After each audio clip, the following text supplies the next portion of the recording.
Okay, great. Well, welcome everyone. Welcome to the New York Foreign Press Center. We are glad you're here. Thank you for those in the room and for those of us joining online as well. We're honored to have Ambassador Thomas Barak, who's the ambassador to the Republic of Turkey and U.S. Special Envoy for Syria. The ambassador will offer opening remarks, followed by a time of Q&A, which I will moderate. My name is Melissa Wahibi, and we're glad to have you here. Sir, please, the floor is yours, and then we'll engage in conversation. Thanks. And thanks everybody for a Friday afternoon when it's hot and humid. I know it's not your most fun thing, so we'll try and make it informative. I won't waste too much time with introductory remarks because you're much better versed at all the things you really want to know that hopefully we can shed some light on. We're in the middle of a really difficult zip code at an amazingly historic time. And so all of these moving pieces of each of these countries that the president have given in our portfolio has an equal and opposite effect on the surrounding countries. And what we know is that the history of all these countries has not been on our side as we drive towards peace and prosperity, which is the president's message. Right, so we start from a point of view as what is our mission? And we're always asking ourselves that every day. What is really our mission? And it's not nation building.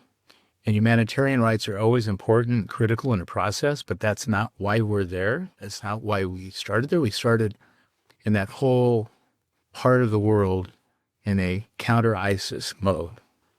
So what our presence was really that in an effort to help the local environments and nations as they were defining themselves where they go, but primarily, how do we counter ISIS from all the things that we know from the past? So with that, I'll turn it over to you and go wherever you'd like to go. Yes. Wait, let me jump in real quick. I'll give the rules of the road here. So in this time of Q&A, when it's your turn, I will indicate that you can ask your question. Please state your name and organization. We will offer questions to those online as well. Priority will go to the room, but also for those online, some of you will be able to rename yourself in Google Meet, some not. So when I call on you, please also state your name and organization. But we'll start here in the room, and we will have time for everybody. So no stress. We'll start here. Thanks for bringing us to Sam Marzin, Al Arabi Jadid newspaper. I have two questions. First about your vision for Syria. What do you see where you want to go from here with the new administration? And then talks between Israel and Syria, if you could update us there. Thank you.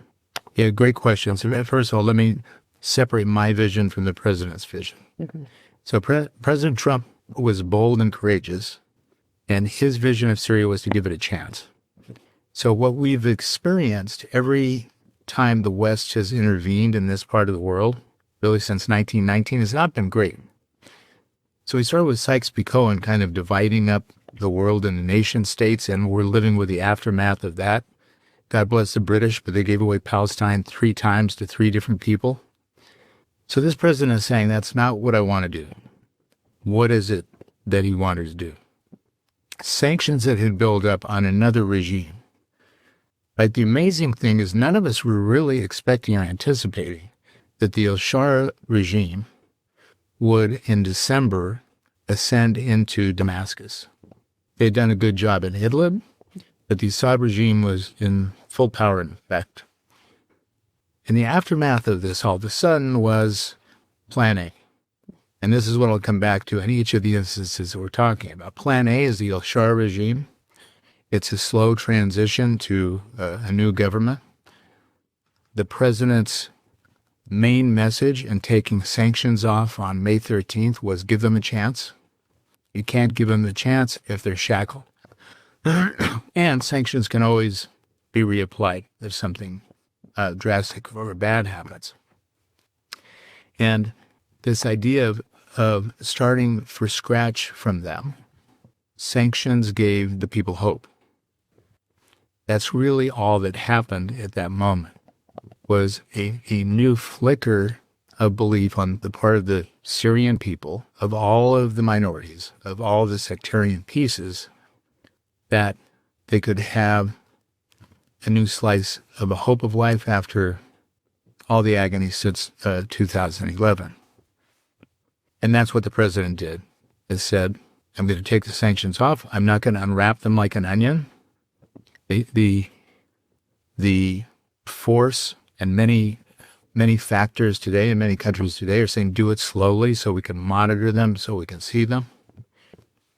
And he decided, I'm not going to do it slowly because what they need is resources.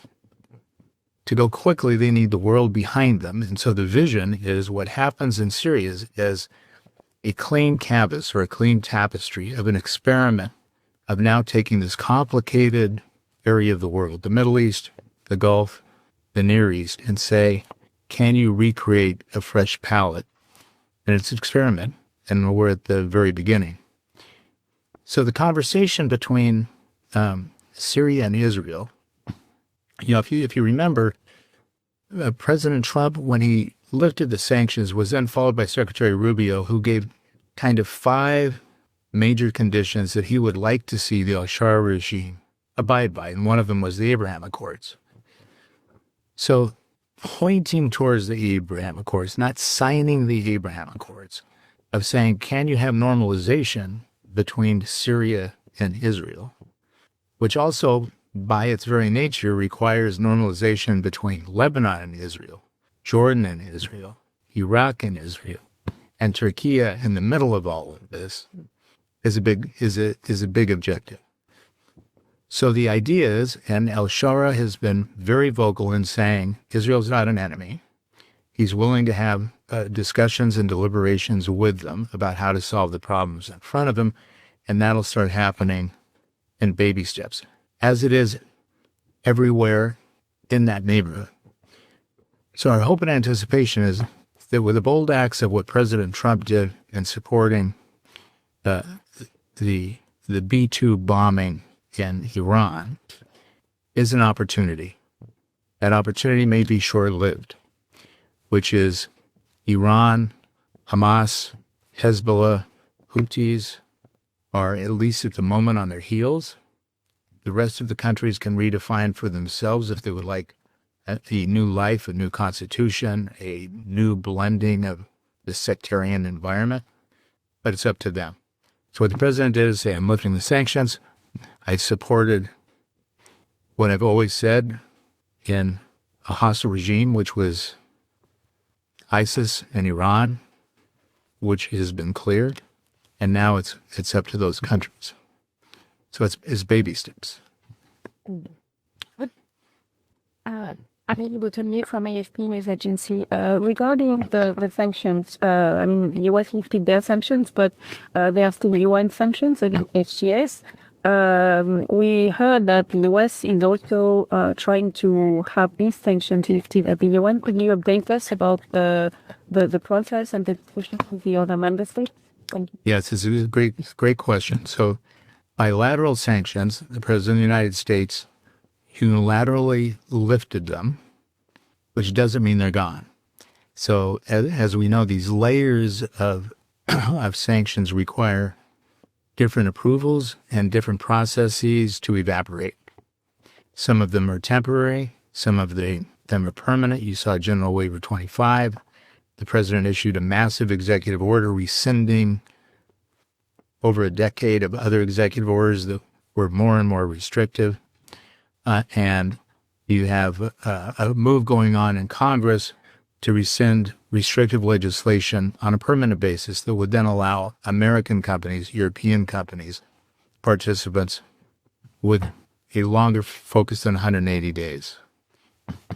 The UN has a difference in foreign terrorist organization designation from the UN, and there's some members of the Security Council that rightly have said, we want to see more progress on things that we, the UN, are concerned with, including how the minorities are being treated, what's the formation and type of the Constitution, what happens with the foreign fighters.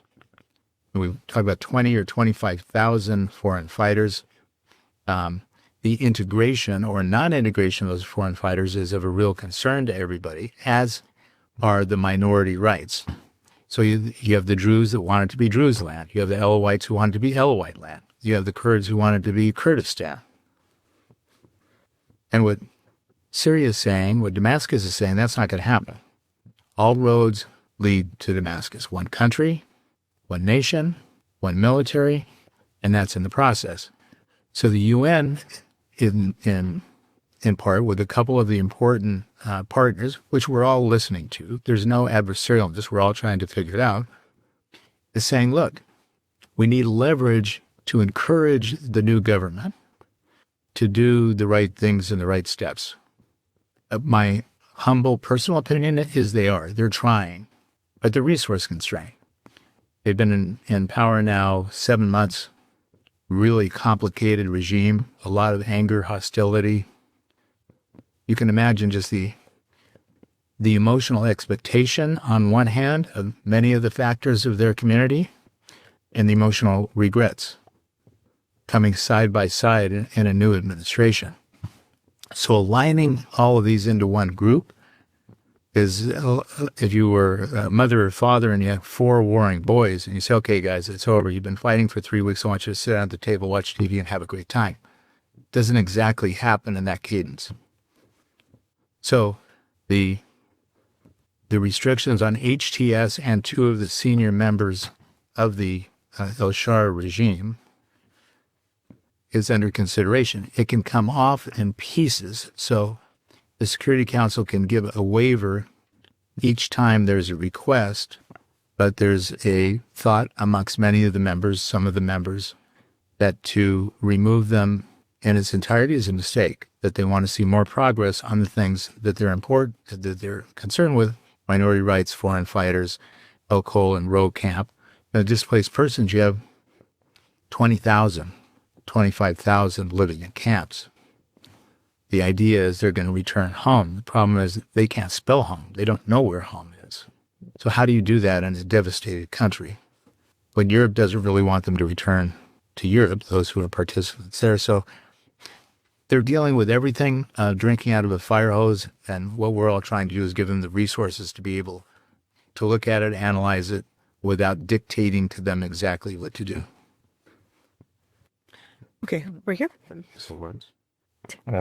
Ambassador, just Please state your name and organization. Afram Kosaki from Arab News Daily. I just want to do 3 quick follow-ups on your Beirut visit and some of the things that you said there.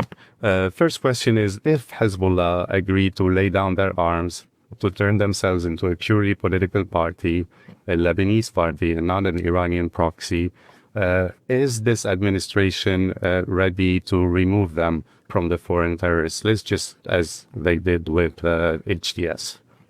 It's a great question, and I'm not running from the answer, but I can't answer it. And there's been so much great work, and Morgan Ortegas, who's here with me, really started all the pieces of this puzzle of where do we go on this confessional, very complicated Lebanese religious-based sectarian map. Not easy. And I got in trouble the other day because I said, Hezbollah has 2 parts. First of all, certainly America looks at it as a terrorist organization. So Hezbollah, terrorist organization, same sentence, I'm saying it, that's what it is. However, in Lebanon, it's a political party. So in Lebanon, you have 13 to 15 parliamentary participants.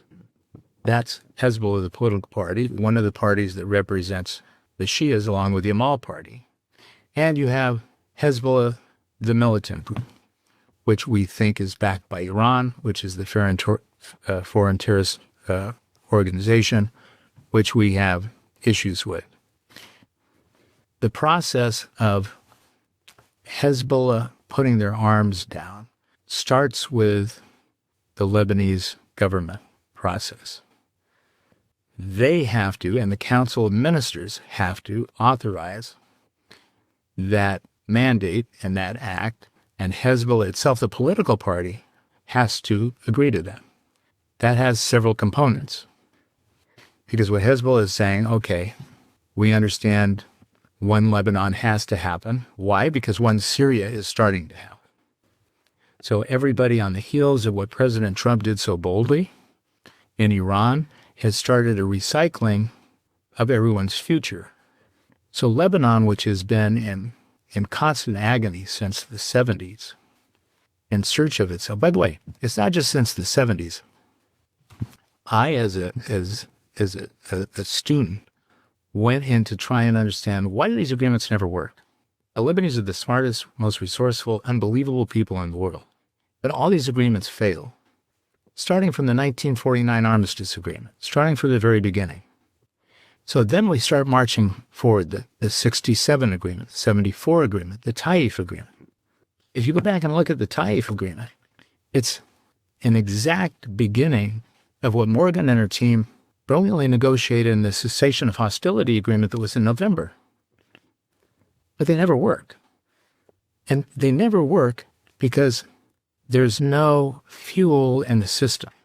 So Hezbollah, in my belief, Hezbollah, the political party, is looking and saying, logically for our people, the success of Lebanon has to collate the Sunnis, the Shias, the Druze, the Christians, all together. And now is the time. But how do we get there? Israel has to be a component part of that. They can't have those conversations themselves. This crazy law in Lebanon, by the way, stops the Lebanese from having a conversation with the Israelis. Although what's happened is we put together a great negotiating team, start being an intermediary. And my belief is that's happening in spades, and that everybody's being responsible in trying to run to that. So if that happened, if the Council of Ministers behind the President, the Prime Minister, and the Speaker of the House agree, one country, one nation, one military, Hezbollah agrees over a time period to forego its major weapons, right? Everybody in Lebanon is packing a .357 Magnum. I mean, it's like having a belt. So we're not talking about small arms. We're talking about the weapons that could affect Israel. If that happens, that's a process. And you need LAF, you need the military to be able to go collect them. The problem is you haven't had any money to pay the military. So all of these pieces have to come at once. You have to empower LAF. It has great respect for most of the people in Lebanon. LAF then softly with Hezbollah can say, here's the process of how you're going to return arms. We're going to collect arms. We're not going to do it in a civil war. Because these arms are stored in garages and subterranean under houses.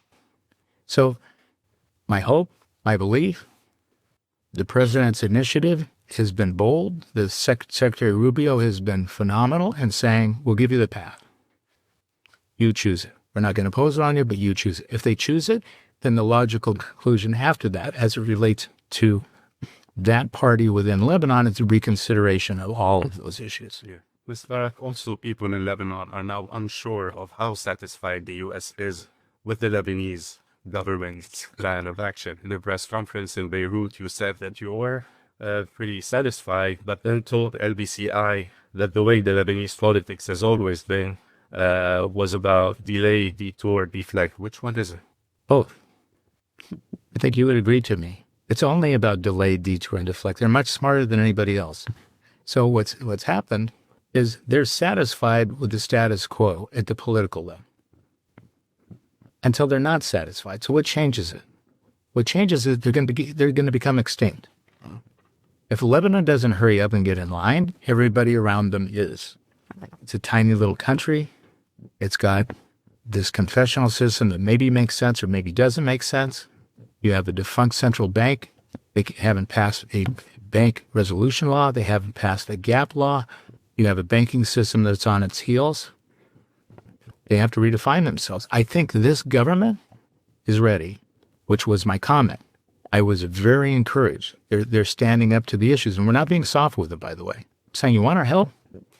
Here it is. We're not going to dictate to you what to do. If you want it, take it. If you don't want to help, no problem. We'll go home.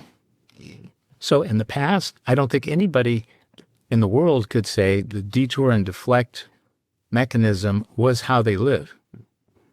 Today, my hope is that we're going to see the proof of something different. Okay, one I'm quick one.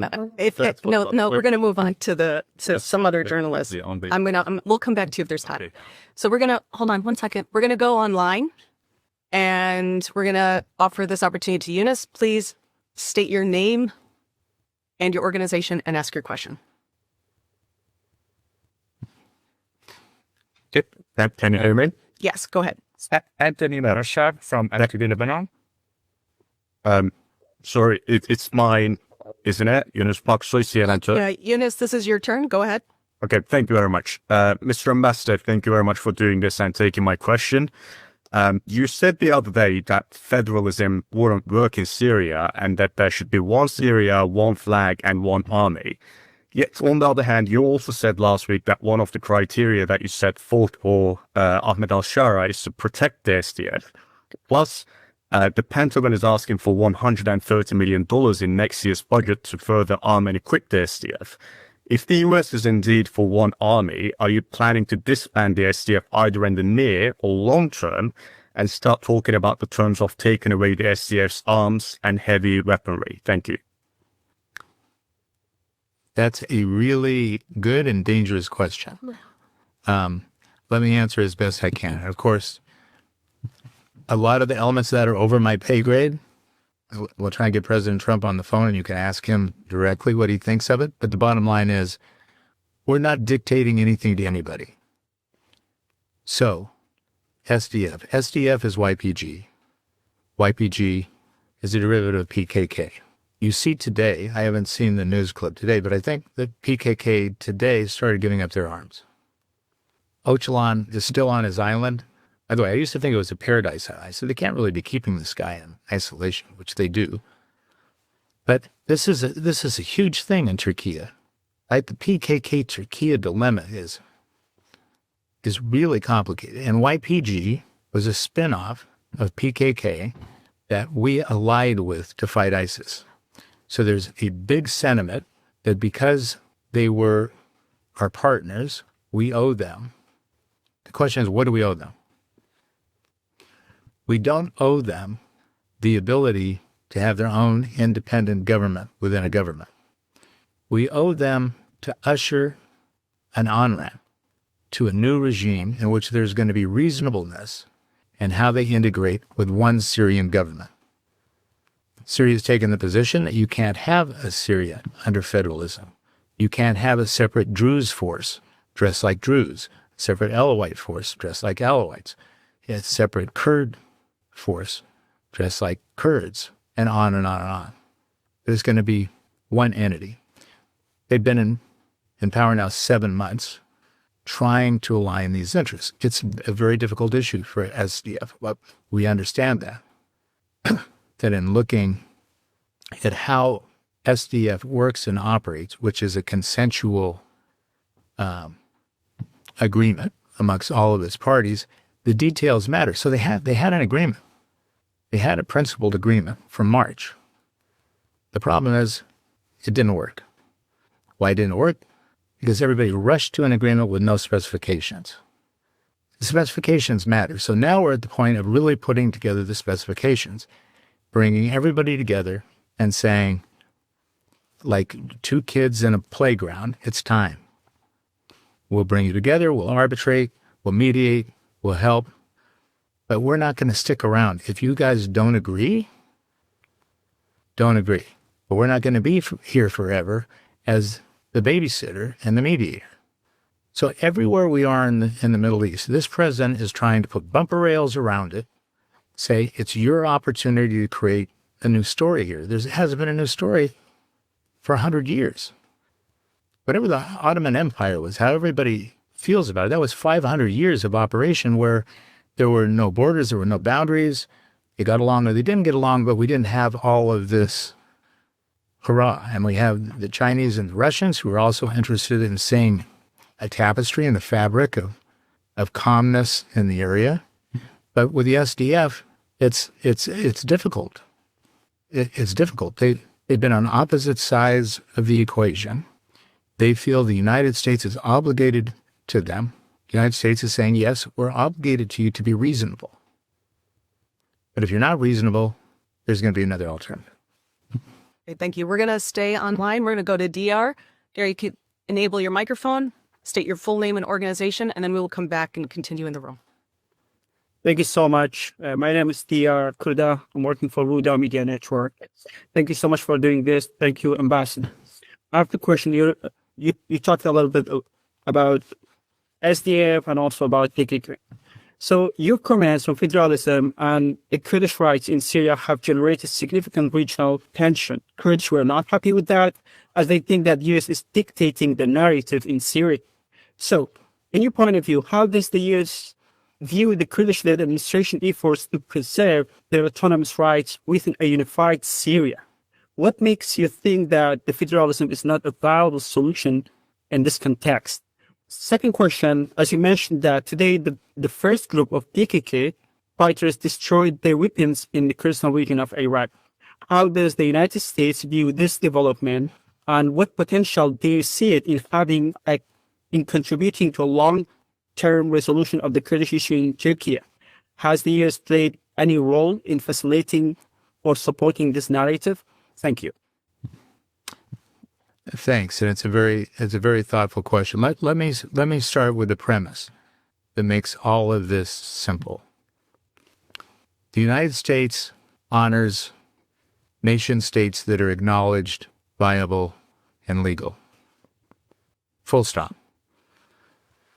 All of the other constituencies who are vying for posture or position within another nation state, we may have empathy for, we may have sympathy for, we may have favorites that we would like to support at various times, and it's never worked for us, ever.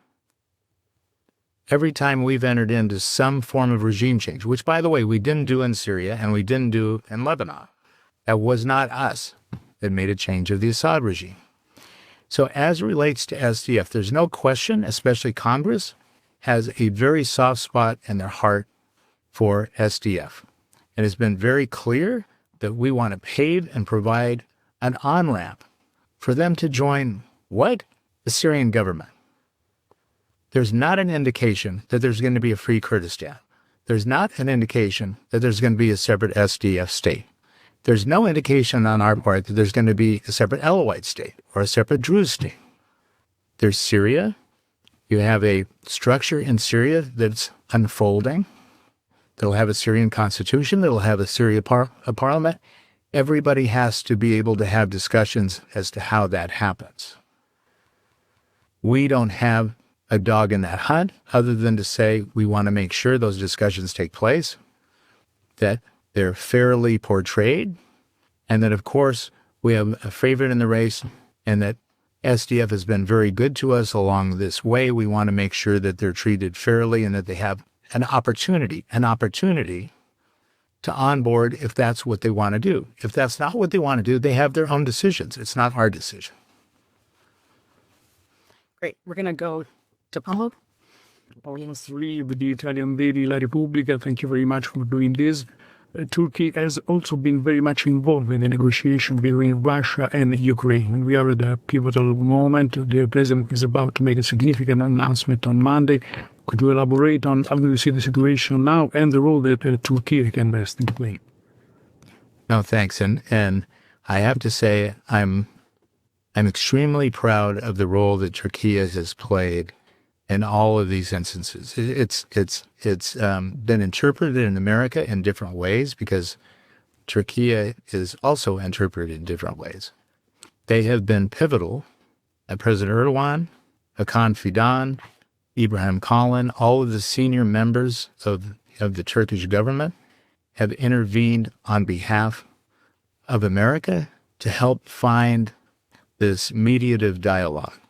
Because, of course, the Black Sea all funnels down to the Bosphorus, and they have this very unique relationship with all the parties, and they've been incredibly helpful to us, not only in the Ukraine-Russia situation, but as it relates to Gaza and Israel. They've been criticized of having a relationship with Hamas. They haven't declared Hamas as a foreign terrorist organization or an SST. But as a result, they've had a dialogue like Qatar. Qatar has been one of our best friends in continuing this dialogue. If we don't have a dialogue, if we don't have a mechanism for the president to be able to try and intervene in these very harsh places, we're we're in real trouble. So Turkey has been great. The hope, too, for them, Ukraine and Russia and the Ukrainian grain situation, if you remember, they were a big provider of a solution, as they were in the mines in the Black Sea. So I know Turkey's hope is that they can facilitate some end to the horrible situation that's in process, but they've been great partners of ours in that endeavor. Great, thank you. We will hit everybody here, but we'll start with Allah. Me? Okay, thanks. Ambassador Adel Massoud from The National. You said that implementing a plan to disarm Hezbollah would require carrots and sticks. So is the U.S. willing to dangle any carrots to help the Lebanese government disarm Hezbollah and the Palestinian faction? Yes, we're willing to help define carrots in two languages that have a hard time understanding each other, in Hebrew and Arabic, right? So what are the issues for Hezbollah? Number one, a cessation of artillery. How do we stop the fighting? The famous 5 points. Israel occupies five points across the territory that they do is the south, including the south of Litani, and people want to go back to their houses. Primarily Shia-oriented, a big part of that being Hezbollah. They want the freedom to be able to go back to their houses without the fear of another attack happening. So you have a ceasefire, you have some normalization of those 5 points. When does Israel feel comfortable that they're not going to be attacked by Hezbollah, kind of that stand down? And you need the plan B that we always talk about. So what's the future of the South? What's the future for Hezbollah? And that requires funding and development and programs along the South. And the Gulf states are ready to provide that. So from the restoration of infrastructure, electricity, water, power, those kind of things, to the development of industrial projects, Saudi Arabia and Qatar and now the UAE are coming in and saying, if we can get to where everybody can just calm down, we will help redevelop that portion of Lebanon, which is huge. Then there's hope for the Shias, partly which are Hezbollah. But the other part is they need to feel that there's protection in the event that something goes wrong. We have this thing called the mechanism. And the mechanism is a fantastic entity that actually is designed to be the mediator between Israel and Lebanon and all the factions if something goes wrong. So the mechanism is a military operation along with UNIFIL, which is a United Nations operation, which Israel says, we think we're going to be attacked. We think there's rockets, missiles, and UAVs moving from point A to point B. They phone this into the mechanism. The mechanism then with LAF, the Lebanese Armed Forces, says, okay, we're going to take care of it. How do they take care of it without starting a civil war? This is where the problem has been. Is go knock on the door and say, I'm sorry, man, but the rockets in your garage have to leave. Right? It's complicated. So what we've done is present, and Morgan started this process, present a series of baby steps of saying, here's how we can get to that solution, and we will help you bolster your military. The LAF will help you have these discussions with Israel because we honestly think that Israel is fair-minded in how they want to look at it, and we'll create Plan B for the Shias, which is development and money that'll come in through the south. It can't be funneled from Beirut. It's not going to be dissipated by the corruption that's existed. Not that these leaders are corrupt. I don't think the leaders who are there now are corrupt. But Lebanon has been inundated with past corruption. Again, we have a time frame on this, which is limited, quite honestly, by the patience of President Trump. And one thing we've seen is he's tolerant. He loves Lebanon, by the way. He came out. I don't think there's been another president since Dwight Eisenhower, right, who came out and really expressed his appreciation and love of the place. But they've got to get out of their own way. They just need to get with it. But they are. They're interacting with us which is why I said I'm really enthused. I can be disappointed, but I'm enthused. Okay. Why, in your opinion, is the Lebanese government taking so long to disarm Hezbollah? What's holding them back? The fear of a civil war. I think bottom line, honestly, that delicate balance. Every family, as you know, in Lebanon has been touched by tragedy. And the civil wars have been an abject disaster. So we're not only dealing with Hezbollah, but we have armed Palestinian camps. So how do we deal with all of these pieces where the brain drain from Lebanon, all the great Lebanese, have mostly left? So you have a diaspora in waiting who's saying, I'll come back, but I want transparency. I want consistency. I want a legal system that makes sense. I want a banking system. What's going to happen with the banking system? You have $100 billion of debt. And the elitists are saying, well, I don't want to take the hit. I was a shareholder. And the depositor is saying, we can't take the hit. We've already lost our money. And the central bank says, I have no money. They've got to get with it. Thank you very much, Ambassador. I'm Kim Richardson from Noble Agency. Thank you for the opportunity. I know it's come up with other questions, but you haven't really elaborated or fully commented. I want to know for you, what do you think are the outcomes of the PKK announcing that it's laid down its arms today? And in your view, to what extent do you think the so-called SDF is influenced by the PKK leadership and their cadres? Where do you think the two factions stand in terms of severing ties? Since I'm not the favorite of either PKK or SDF these days, look, this has been, and it's not just Turkey, right? If you look at the Kurds in general from the very beginning, who are powerful, smart, ferocious warriors, have a culture that's not really communistic, but it's communal. I mean, it's a very interesting culture, right? Men and women are equal, more tribal than just a normal family operation. The way decisions are made is totally communal. And have had the past agony of thinking in that famous 1919 era that they were going to have Kurdistan. And like everybody else, it was stripped away from them in these secret agreements of Sykes-Picot and the other things that happened, the San Remo agreement, and on and on. So they've been frustrated, rightly frustrated.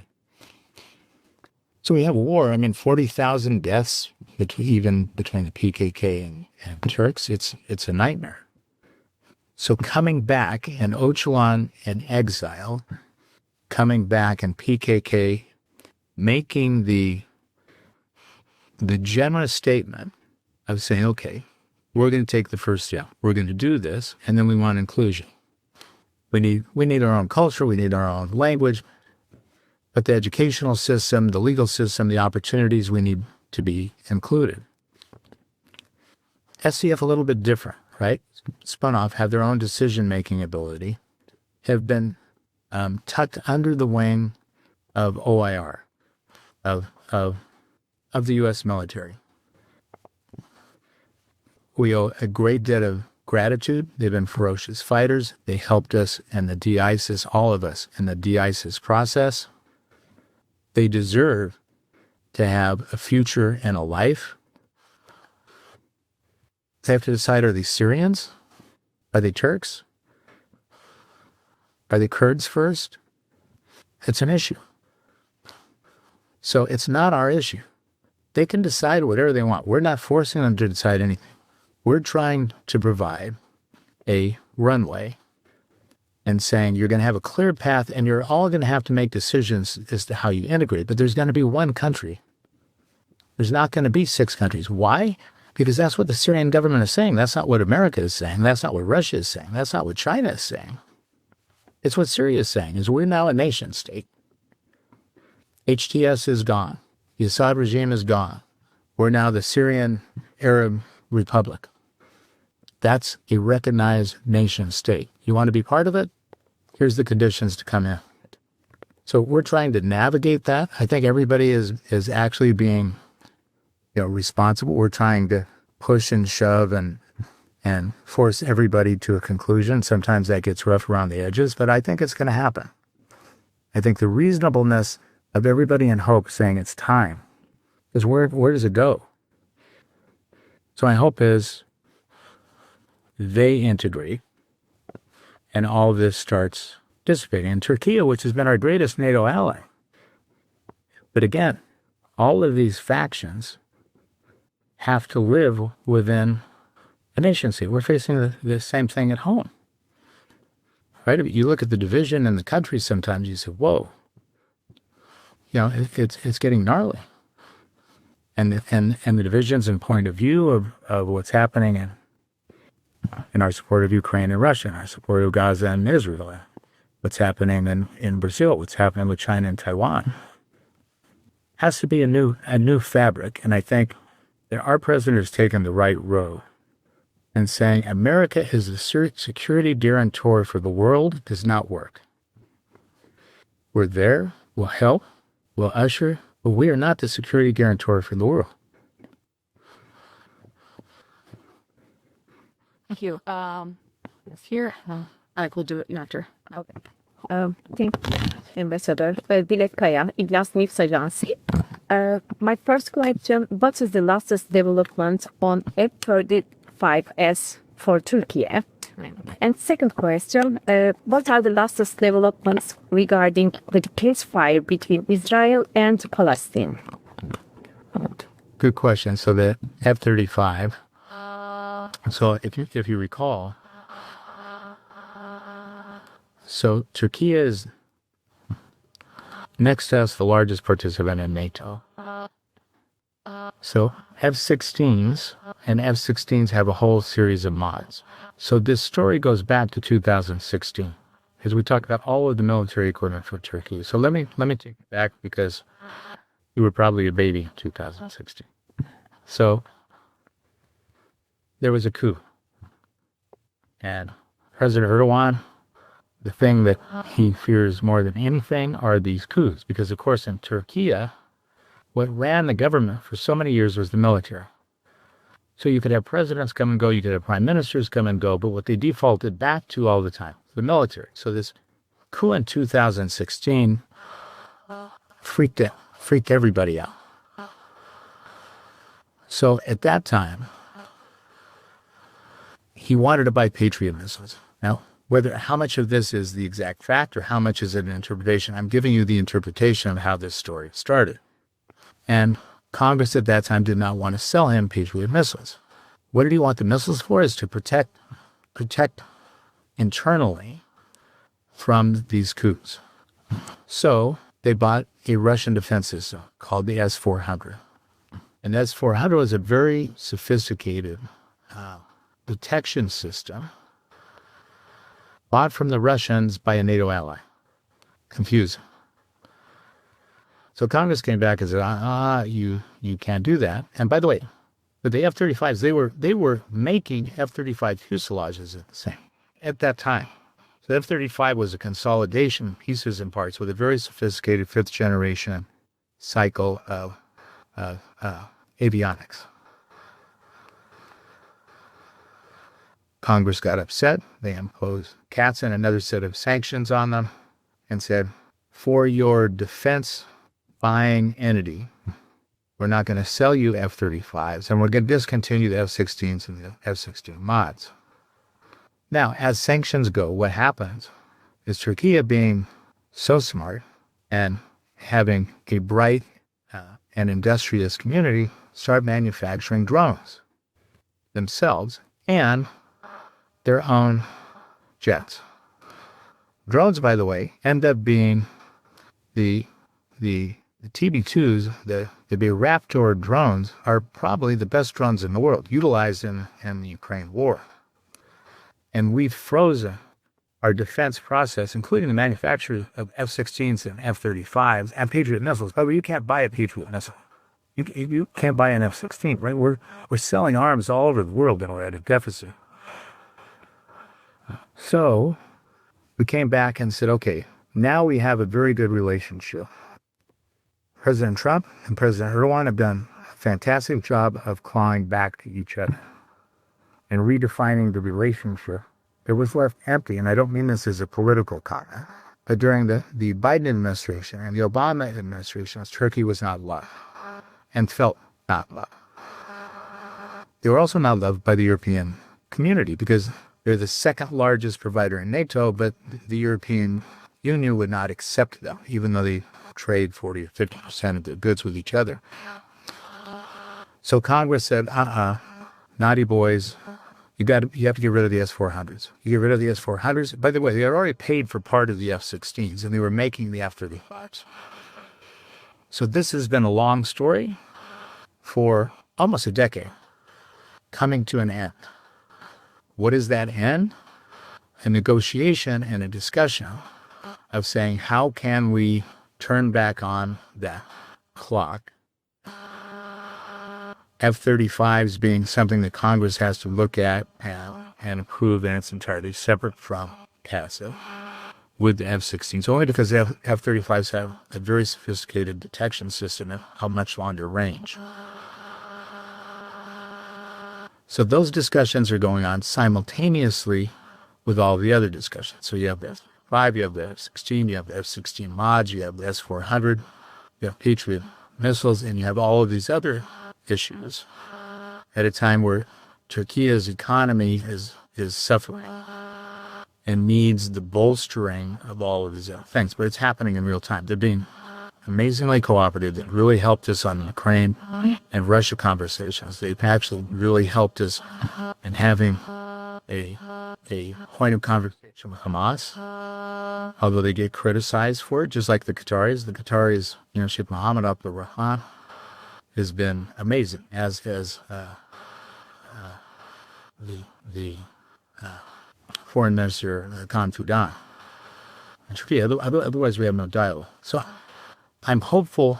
All of this is moving. They're all talking, and honestly, Israel, except for Gaza, and our hope is, Steve Witkoff is amazing. He's dedicated his life to trying to find a path on behalf of the president and Secretary Rubio.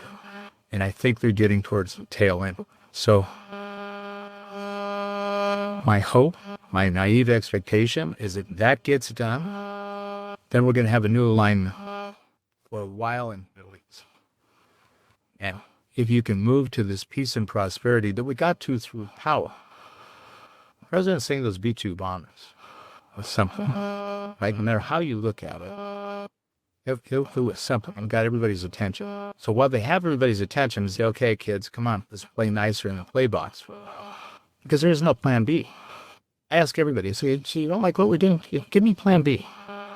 We'll take it to the president. He's a very open guy. Just give me plan B. What's plan B? There's no plan.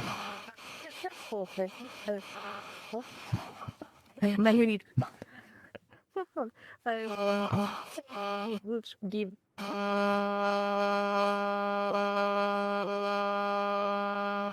He'll tell you that when he's ready to tell you. My name is Manik Mehta. I'm a syndicated journalist. Thank you for those very interesting insights.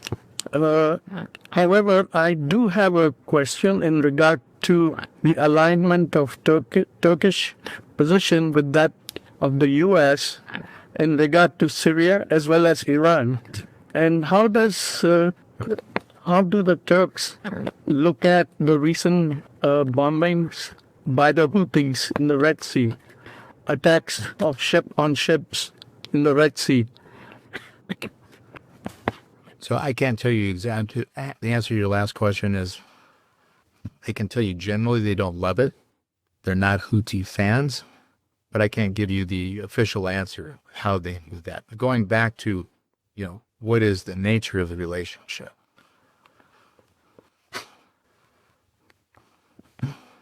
If you look and say you basically have 8 countries and 4 seas that surround Turkey. it's easy for America. It's in North America, surrounded by seas, protected by seas. We have two major bodies that we're dealing with, Canada and Central America. We can control those borders, kind of, right? We're trying to do a better job. Turkey is in the center of the world. And by the way, it's dealing and trading with everybody. That was where East meets West, with the Bosphorus and Dardanelles, the Black Sea, the Aegean Sea, the Mediterranean Sea, the Spice Road. Everything comes through there. So forget about the Ottoman Empire. We take a step forward. We have 13,000 Iranians a day that come across the Turkish border. 13,000 without a visa. Iranians. Turkey is our combatant partner against ISIS. Turkey with Armenia still suffers under the old impression of what Turkey had done to Armenia and genocide. But Azerbaijan and Turkey and Armenia are the trading partner on that side, as Syria is on this side. By the way, now Turkey has 4.5 million Syrians that now speak Turkish and Arabic. So when that border opens up, when we get things under control, it's going to rock. The Syrians are on fire. They're the best traders in the world. Syrians and Lebanese. If you got the Syrians and Lebanese and the Israelis together, forget it. Right? With the Gulf money and that ingenuity, you'll see everything start moving east. So the relationship with Turkey has been difficult because the Western standards that we have applied over time don't really apply in the midst of this redefinition of a spice road and a primarily Islamic environment. But you have an Islamic environment that's a republic, and across the Gulf, you have Islamic environments that are monarchies. Who wins in this contest for the hearts and minds of 2 billion Muslims against 2 million Jews? This is where we all need to go. What is the end game? How do you end all? Does anybody want it to end? Do the neocons want it to end? We're spending $3.5 trillion a year in military equipment. Is that a small business? Who are the business interests involved in it? Who are the disruptors? How do we get there? Through education, slowly, right? Through the largesse of an American system that's understanding, that's charitable, that's not dictating, and as an example of all the things that we hope. And this president has done a good job of establishing that in the world, but it's a complicated zip code. It's day by day. And I think you win souls one soul at a time. But Turkey is in the middle of all of it. Just like Azerbaijan and Armenia. You know, they're arguing over 32 kilometers of road. But this is no joke. It's going on for a decade. 32 kilometers of road. So what happens is America comes in and says, okay, we'll take it over. Give us the 32 kilometers of road on a 100-year lease, and you can all share it. But these tribal points of view do not fade. We came into a pluribus unum. What does that mean? It means give up the masses for one. It exists in America. It doesn't exist there. It's individual, family, tribe, and then the nation. So my hope is, over time, this e pluribus unum will catch on. We can convert it from Latin to Arabic, from Arabic to Russian, from Russian to China. Maybe we have a shot. Well, thank you. That concludes our program today. Sir, thank you so much for being here. It's an honor. To those of you who are interested, this transcript will be available on our website as soon as we get that cleared. And the transcripts are done with that. It's at fpc.state.gov. So again, thank you so much, and we look forward to seeing you next time. Thank you.